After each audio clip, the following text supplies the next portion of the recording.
Do you know, if you study people who are at the pinnacle of anything, you recognize that to get there, motivation was maybe 1% of the formula. Maybe. 1%. And I'll prove it to you.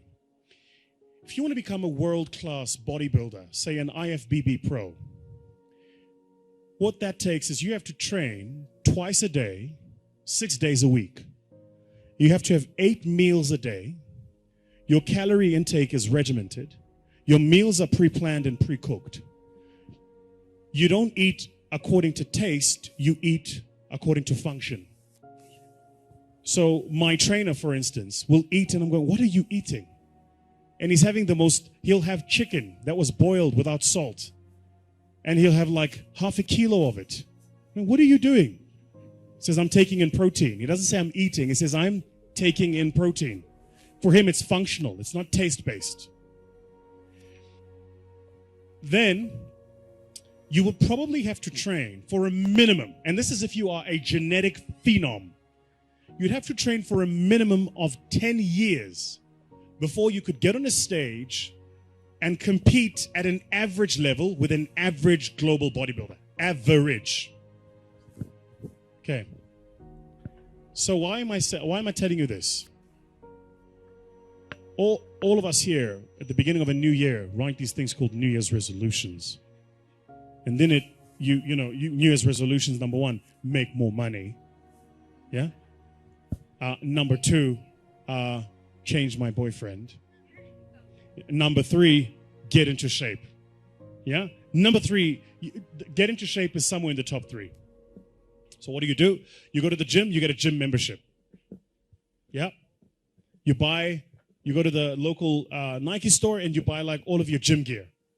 You are motivated. You are inspired. You are going to the damn gym. You go to YouTube, you subscribe to all of the fitness channels.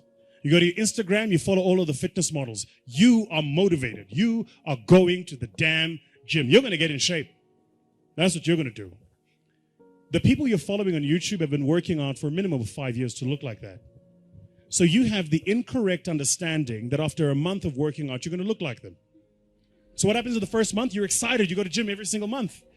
And you take the pains and your body is sore, but I'm excited. I'm going to gym. Then life happens. Company doesn't make money. You don't make your targets. You fall a bit ill. Something happens. And all of a sudden, you stop going to gym for a day. A day becomes 2, 2 becomes a week. Now all of a sudden, you've had a gym membership for 3 months and you haven't been in that time. What did you miss? You thought motivation was the formula. Winners don't need motivation. Winners need discipline. Discipline's about getting it done because it needs to get done, not because I feel like it, not because I'm motivated for it. You think Nelson Mandela was motivated to spend 27 years in prison? You think Martin Luther King was motivated to march across the states and proclaim freedom?